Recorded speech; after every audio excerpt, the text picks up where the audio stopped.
So what if the very same technology that's so often used to spread hate online could actually become our best weapon against it? Well, today we're going to look at this incredible German school project that's doing exactly that. They're turning AI into a powerful tool for democracy. I mean, let's be real. We all see it. Every single day, extremist content is flooding our social media feeds. And honestly, trying to fight back can feel pretty hopeless.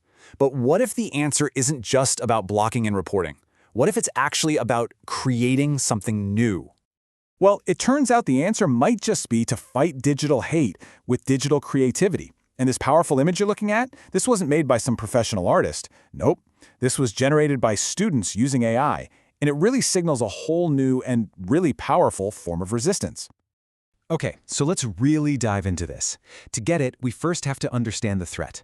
We need to take a look at the very sophisticated digital battlefield where extremists are operating now, a space that's been specifically designed to influence young people.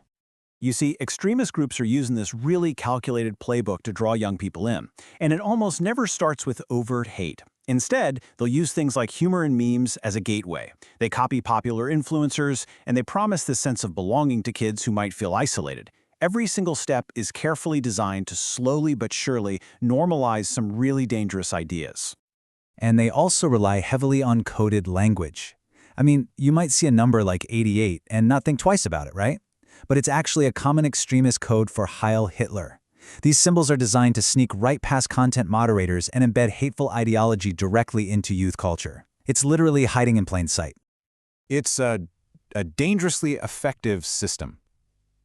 It all starts with content that looks totally harmless, but then it gradually pulls users deeper and deeper, isolating them from any outside criticism and basically trapping them inside an extremist echo chamber. So, faced with this really complex digital threat, one school in Germany, the Schul, decided, okay, it's time to move beyond just warnings. It was time to take direct, creative action. And listen to how the project's creators frame their work. They don't see this as just another textbook or lesson plan. For them, it is an outcry, an urgent, absolutely necessary response to a democratic crisis that's playing out online every day. And this is it, the GEGEN NAZIS project. At its very core, it's an initiative that's all about teaching students how to harness the power of AI, not just to consume content, but to use it as a tool for democratic defense, a really proactive tool. So how does a great idea like this actually work in a classroom? Let's take a look at how this project literally turns students into active creators of democratic media.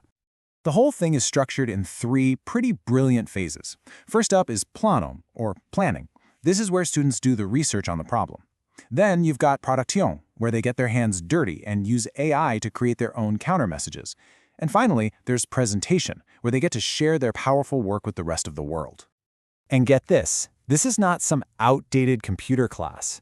Students are using the absolute latest AI tools. We're talking ChatGPT, DALL-E, Suno, the same technology that professionals are using right now to generate text, images, and even music. Okay, so the most important part is what the students actually create with these tools. I mean, this is where the project really comes alive, and we get to see the results of putting this incredible power into their hands. And the results are just these incredible visual statements. Just look at this piece. It shows these two totally different creatures united under one sign, Gegen Rassismus, which means against racism.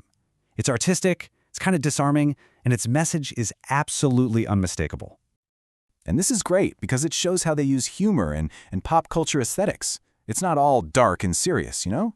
By using these colorful, charming characters like a parrot for diversity or this little fuzzy avocado against racism, they make the messages of inclusion way more engaging and, super shareable.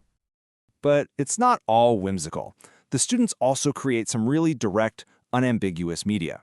This image, for instance, uses a powerful kind of street art style to deliver a crystal clear message with that historic anti-fascist slogan, Nazis raus, which means Nazis out.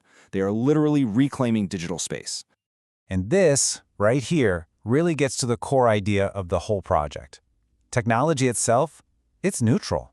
It's just a tool. And in the right hands, it can be used to defend the very same democratic values it's so often used to attack.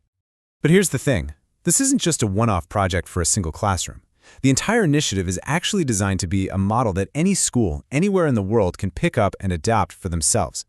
The whole project is built on this core German principle, Haltung statt Neutralität, which means stance instead of neutrality. And the philosophy behind it is pretty simple. When you're up against inhuman ideology online, neutrality just isn't an option. Democracy actually requires you to take a clear stand. And it's totally built to spread. It's interdisciplinary, so it can fit into a bunch of different classes. It's adaptable for students of all ages, and, this is crucial, it's open source. All the materials are free online, which provides a complete blueprint for any educator out there who wants to empower their students. You know, in the end, this project isn't just about what's happening in one German school.